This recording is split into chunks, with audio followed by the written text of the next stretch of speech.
Welcome to the Pro Wrestling Weekly Update. First, let me apologize for being about 2 days behind. Been really busy here lately with all the wrestling business and everything. And first, I want to start out by saying, okay, everybody, I was wrong about TNA. You know, Steven Richards and Rhino and Raven and Tommy Dreamer didn't help Abyss.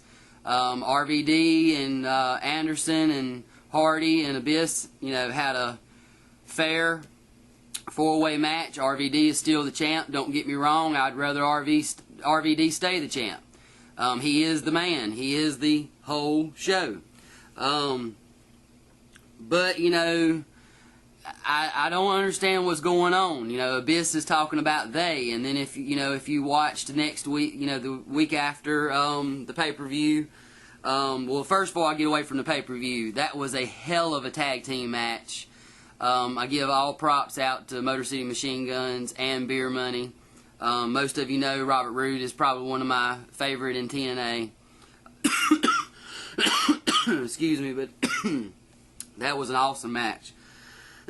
So we'll go into the next week.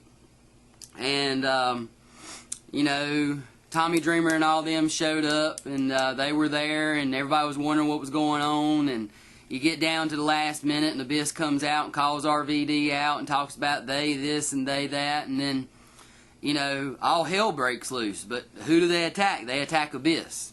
Now, you know, this could be a deploy to make everybody wonder what's going on, but a little bit of inside information I can give you. You know, this video will be up before Impact comes on Thursday, and a little bit of insight that I've been told, and that is that, you know, it is true Dixie Carter did invite Tommy Dreamer and all them there.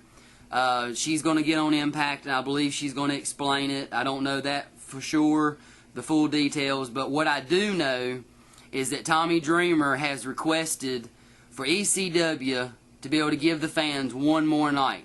Now, being a true ECW fan like I am, I hated that the company got shut down and got bought out by the WWE and got turned into what is the crap, you know, and, you know, they ruined ECW, in my opinion, and probably a lot of people's opinion. But Tommy Dreamer, RVD, you know, I believe RVD has said it many times, and you might even hear it again on Impact, that he became a superstar because of ECW.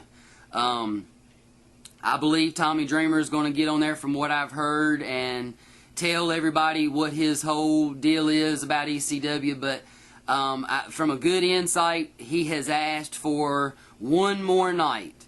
You know, Extreme Rules. You know, maybe TNA is going to give them their own pay-per-view for one night. We don't know. So I would definitely tune in to Impact, just like I will be, so we can see it all happen and unfold, and see exactly what's going to go on.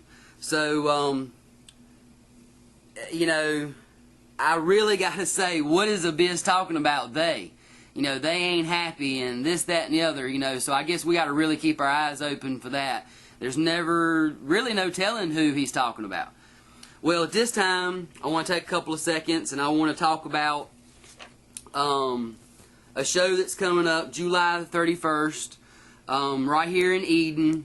I'll pop up the flyer. It's SCWA Live.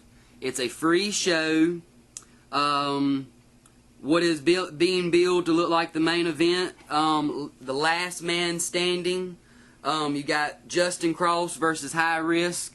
Knowing High Risk like I do, I'm pretty sure he's going to come off with some crazy stuff in this match.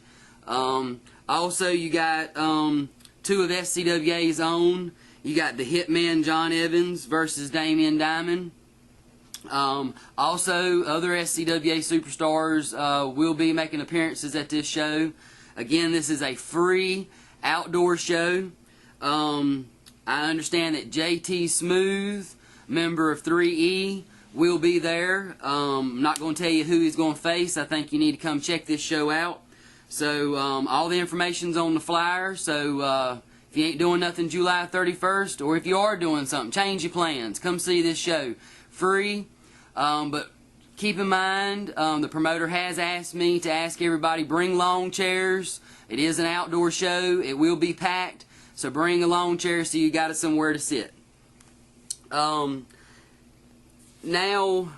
I want to go back to this ECW, this TNA a little bit more just for a minute. Tommy Dreamer is, has done a lot for this business. Paul Heyman is probably one of the best, if not the best promoters that ever lived, ever walked this earth.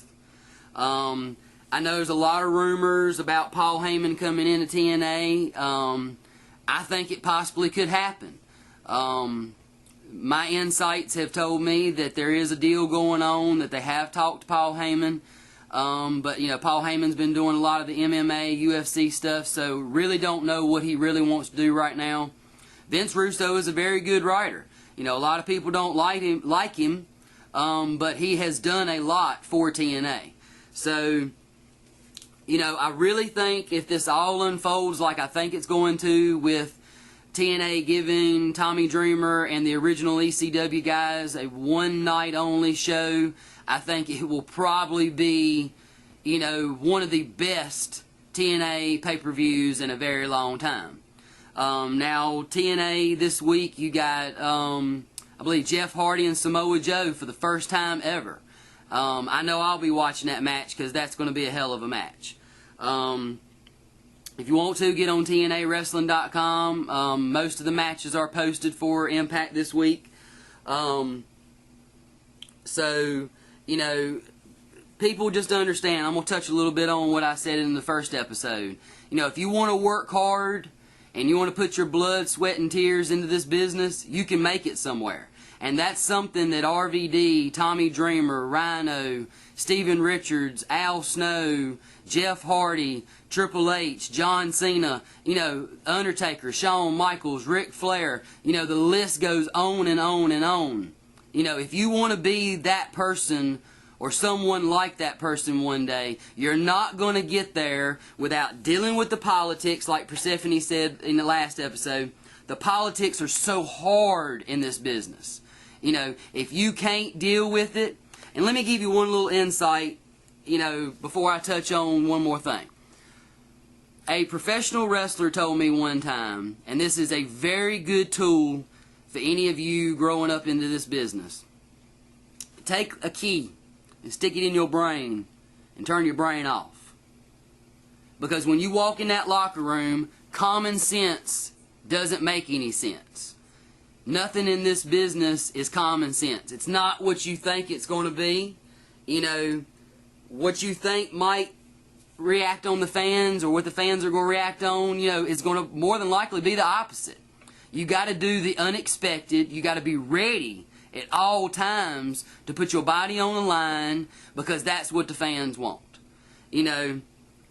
So, I'm not going to really talk about Cage this week, but SCWAWrestling.com, September the 18th, ODB, Christopher Daniels, Mickey James, all in the same building in the same night. I do want to touch on the fact that I know there's rumors that Christopher Daniels possibly will be returning to TNA.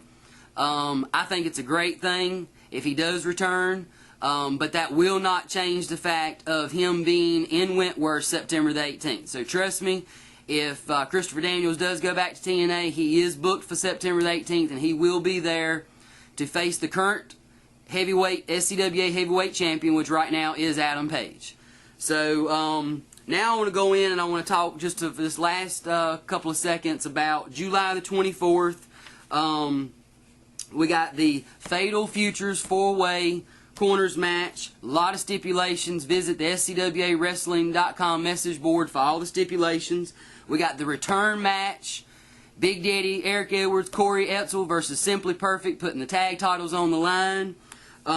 We got Cannabis versus the Mid-Atlantic King, Marcellus King. We got the debuting Jersey Kid versus DJ Hart. Got the ladies match, Roxy Cotton and Marty Bell versus the lovely Persephone and the good sport, Kristen Flake. All of this July 24th in Wentworth. Be there. Remember, same place, same time next week. Pro Wrestling Update. This is Mark, and I am out.